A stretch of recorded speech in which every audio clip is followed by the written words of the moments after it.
ഇതിൻ്റെ ശബ്ദമാണ് ഇതിൻ്റെ ഏറ്റവും മനോഹാരിത. കറക്റ്റ് പറഞ്ഞാൽ ഒരു ചെറിയൊരു വെള്ളച്ചാട്ടത്തിൻ്റെ ഫീലാണ് നമുക്ക് ഇതിൻ്റെ അടുത്ത് നിൽക്കുമ്പോൾ കിട്ടുന്നത്. ഇത് നമ്മുടെ വീടിൻ്റെ അകത്തളങ്ങളിലോ ഈവൻ നമ്മുടെ ഫ്ലാറ്റുകളിലെ ബാൽക്കണികൾ, അതേപോലെ പുറത്തുള്ള ഗാർഡനുകളിൽ, ഓപ്പൺ ഗാർഡനുകളിൽ ഉപയോഗിക്കാൻ പറ്റിയ ചെറിയ സെറാമിക്കിലുള്ള ഒരു ഫൗണ്ടൻ സെറ്റാണ്. ഇതിന് മെയിൻ്റനൻസ് തീർത്തും തന്നെ ആവശ്യമില്ല. പിന്നെ ഇലക്ട്രിസിറ്റി കൺസംഷൻ ആണെങ്കിലും വളരെ കുറവ് മതി ഇതിന്. കൂടാതെ ഇതേപോലെയുള്ള വാട്ടർ പ്ലാന്റ്സ് നമുക്ക് ഇതേപോലെ ചെറിയ രീതിയിൽ ഇതിൽ വളരെ മനോഹരമായിട്ട് പ്ലേസ് ചെയ്യാവുന്നതാണ്. ഇത് സെറാമിക്കിലുള്ള 3 തട്ടുകളിലായിട്ടുള്ള വളരെ മനോഹരമായ ഒരു ചെറിയ പോർട്ടബിൾ ടൈപ്പ് ഗാർഡൻ ഫൗണ്ടനാണ്.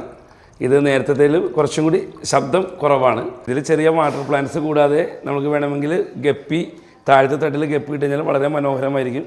ഇതും നമ്മൾ നേരത്തെ കണ്ടതുപോലെ തന്നെ വീടിൻ്റെ അകത്തളങ്ങളിൽ, ബാൽക്കണികളിൽ, ഓപ്പൺ ഗാർഡനുകളിൽ എവിടെ വേണമെങ്കിലും നമുക്കിത് പ്ലേസ് ചെയ്യാവുന്നതാണ്. ഇതുപോലെ വ്യത്യസ്തമായ ഗാർഡൻ ഫൗണ്ടനുകൾ നമ്മുടെ വൈറ്റ്ലയിലും പോത്താനിക്കാടുമുള്ള ഗാർഡൻ സ്റ്റോറുകളിൽ അവൈലബിൾ ആണ്.